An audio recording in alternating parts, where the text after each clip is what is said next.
বেশ কয়েকদিন পর আজকে আমি সময় মতো চাটা খেতে পারছি।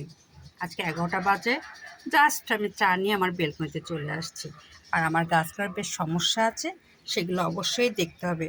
চাটা আমি রেখে দিই, একটু ঠান্ডা হোক, এই ফাঁকে আমার গাছগুলোর সমস্যা আমার দেখতে হবে। কারণ গাছগুলোর সমস্যা যদি আমি সমাধান না করি, এই গাছ আমাকে ভালোবাসা কীভাবে দিবে বলে? দেখুন তো কি সুন্দর একটা লাল গোলাপ ফুটেছে, এই দেখো। মানে এই ফুলটা কি এমনি ফুটেছে?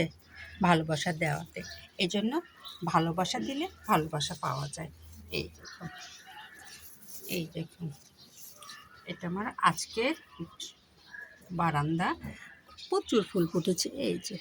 তবে গাছ অনেক শুকিয়ে আছে, একটু ময়লাও হয়েছে, ঘাসও তুলে ফেলতে হবে। আর গাছটাতে পানি দিতে হবে, এদের প্রচুর শুকায় আছে। হ্যাঁ, প্রচুর। গাছটা, হ্যাঁ, এই গাছটা সুন্দর আছে। এই গাছটার অবস্থা দেখতেছি খারাপ।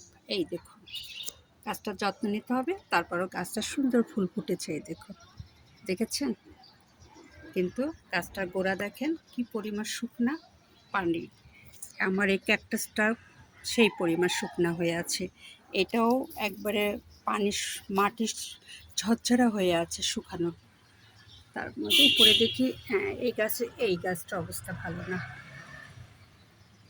দেখুন, এটা বাম্বু ক্যাকটাস, কত সুন্দর গাছ দেখুন, কিন্তু যত্ন ঠিক মতো পাচ্ছে না। এটা একটু মাঝখানে খুব খারাপ হয়েছিল, কিন্তু এখন যত্ন পেয়ে মাশাআল্লাহ খুব সুন্দর হয়েছে। এই হলো আমার আজকের সকালকার বারান্দা।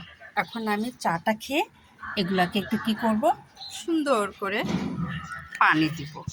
তাহলে এখানেই রাখলাম। আল্লাহ হাফেজ।